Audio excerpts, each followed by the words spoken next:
Good afternoon. My name is Glenn Hobbs. I am a student at Western Governors University, and this is my LUT1 video project. The title is Getting People to Take Public Transit. Imagine a public transit system that is cost-effective and convenient that will cause people to leave their cars at home and use it. In some parts of the country, this is actually a reality. Yet for many Americans, this is simply not the case. Through published studies and a look at 5 metropolitan areas, I will show you that if you make it cost-effective enough and convenient, people will leave their cars at home and take public transit. In 2008, the price of oil hit a high of $140 a barrel. This caused gas prices to rise to $3.50 a gallon and much higher in some areas. Transit ridership saw a dramatic increase during this time. In 2008, Clifford Cross published in the New York Times the following information in his article. New York and Boston, who have long established transit systems, saw a 5% increase in ridership. Larger increases of 10 to 15% were seen in areas where people prefer to drive. Areas with less than 100,000 people also saw increases in ridership on their transit systems. Also in 2008, because gas prices, Virginia Miller of the American Public Transit Association published an article on the association website with the following statistics. Light rail saw an increase of 10.8%. Light rail is historical streetcars and modern trolleys. Commuter rail saw an increase of 5.7%. Commuter rail are passenger trains that go to and from the suburbs to the center of many metropolitan areas. Heavy rail saw an increase of 4.4%. Heavy rail are subways and elevated trains, and buses saw a 2.2% increase.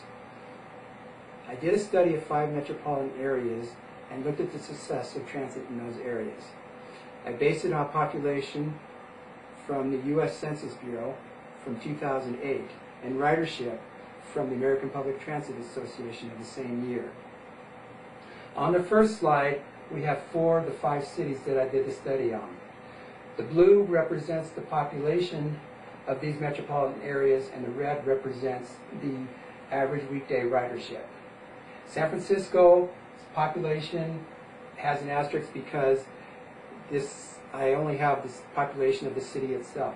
The reason being that the transit system in San Francisco does not go beyond the city limits. Service to and from the city and adjacent areas to the city of San Francisco are serviced by other transit systems. As you can see, it looks like just about everyone in San Francisco takes public transit.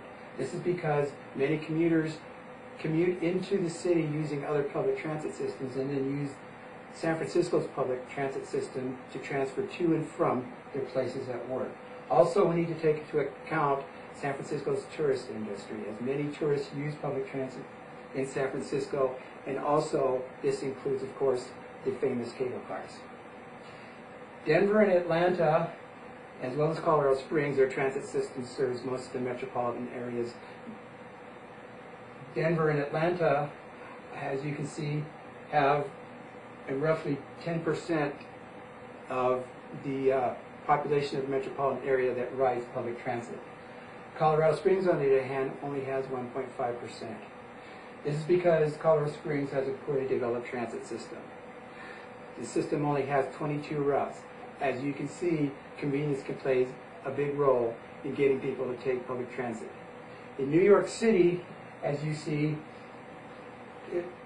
I put this on its own slide because of the much larger population in this area. As you can see, it appears that more people take public transit than there is population. Again, this is because of the commuters that commute into the city. Many people will commute into the city and then use the New York City transit system to transfer to their local places of work in the city. As you can see, New York City is a prime example where public transportation works and people are willing to use it. Other factors, such as the cost of parking, are also influencing people's decision to take public transit. In southern Manhattan, the cost of parking can exceed over $600 a month. In conclusion, if you make it cost-effective and convenient, people will take public transit. Do published studies and a look at 5 metropolitan areas, I have shown you that if you make it cost-effective and convenient, people will take public transit. At this time, I'd like to open it up for questions. Number 1. Why does public transit in Europe seem more developed than in the United States? In Europe, the cost of driving a car is much higher. Gas prices are also much higher. In the United States, we enjoy a significantly lower cost of gasoline than most of the rest of the world. And again, Europe is an example that because it's more cost effective, people use public transportation in Europe. Any more questions? Yes. Number 2. What exactly is the American Public Transit Association? The American Public Transit Association is a lobbying organization made up of member transit agencies. They serve two purposes. They lobby the government in Washington to improve legislation for public transit, and they also serve as an education source on public transit. Thank you very much.